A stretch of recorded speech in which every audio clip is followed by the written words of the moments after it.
देखो ना कितना परफेक्टली ग्रो किया है। सोया या फिर धनिया, तो चलिए पता लगाते हैं।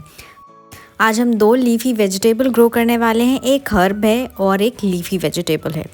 तो ये है धनिया और दूसरा है सोया।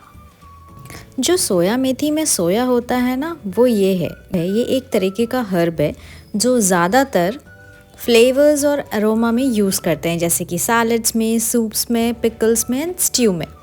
दिल is rich in vitamin A, C, calcium and iron. तो दिल खाना तो बनता है बॉस, वो भी सर्दियों में। तो क्या आपने सोया लगाया? अगर नहीं तो आज ही के आज लगा लो, बहुत ही सिंपल है इसे लगाना। Hi, so let's grow dill. दिल को well draining organic rich potting mixture की ज़रूरत होती है, यानी ढेर सारा कंपोस्ट एंड कोकोपीट का मिक्सचर। यहाँ हमने पॉटिंग मिक्सचर में राइस हस्क का भी इस्तेमाल किया है। ये लाइट वेट के साथ साथ न्यूट्रिएंट भी प्रोवाइड कराता है सॉइल में, act as a natural mulch और सस्टेनेबल एंड इको फ्रेंडली भी है।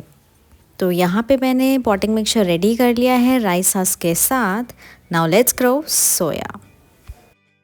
एक सोया की सीड का पैकेट 10 से 20 रुपए का मिल जाता है किसी भी लोकल प्लांट शॉप पे, आप वहाँ से ख़रीद सकते हैं। तो इसकी जो सीड्स हैं ये आप बोल सकते हैं अजवाइन या फिर जीरे जैसी दिखती हैं, बट एक्चुअल में ये सोया की सीड्स है। एक बार सोया ग्रो कर लेंगे तो आपको बार बार सीड्स खरीदने की भी ज़रूरत नहीं, क्योंकि आप बाद में हार्वेस्ट कर सकते हैं उसी के फ्लावर से।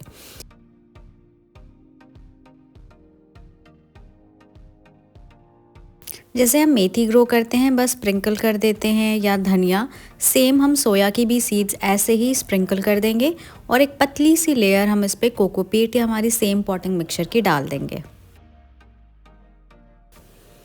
एक लेयर बिछाने के बाद हम इसको अच्छे से दबा देंगे, हल्के हाथ से इस पर ऐसे टैप करेंगे एंड उसके बाद हम पानी डालेंगे।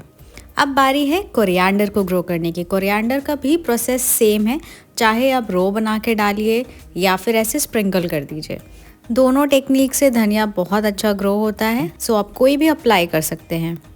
यहाँ पे मैंने हाइब्रिड सीड्स ली हैं धनिया की, ताकि हम बार बार हार्वेस्ट ले सकते हैं सेम प्लांट से। अगर आप घर की मसाले वाली धनिया यूज़ करेंगे तो उससे बार बार हार्वेस्ट नहीं कर सकते हैं। तो इसलिए हमेशा ध्यान रहे हाइब्रिड सीड्स ही यूज़ करें धनिया को ग्रो करने के लिए। सीड्स को अच्छे से दबाने के बाद हम इसमें पानी देंगे। एक बार अच्छे से पानी देने के बाद आप चेक करते रहेगा कि इसकी मिट्टी में मॉइस्चर मेंटेन रहे। अब बात कर लेते हैं सनलाइट। चाहे दिल हो यानी सोया या फिर कोरिएंडर यानी धनिया, दोनों को ही 6 से 8 घंटे वाली धूप बेहद पसंद है। तो इनको ऐसी जगह रखिएगा जहाँ ज़्यादा से ज़्यादा धूप आए। सोया की पॉटिंग मिक्सचर की तो बात हमने कर ली, अब धनिया की। धनिया भी ऑलमोस्ट सेम ही पॉटिंग मिक्सचर में उगाई जाती है, बस ध्यान रहे इसका जो पीएच लेवल है वो 6 से 7 के बीच में होना चाहिए। टान टाना, तो ये है एक हफ्ते बाद का रिजल्ट। धनिया हो या सोया हो, दोनों ही सीड्स एक हफ्ते में जर्मिनेट हो जाती हैं। तो देर किस बात की है, आप भी आज ही के आज धनिया और सोया ग्रो करिए और विंटर में हार्वेस्टिंग लीजिए। Till then, bye bye and take care.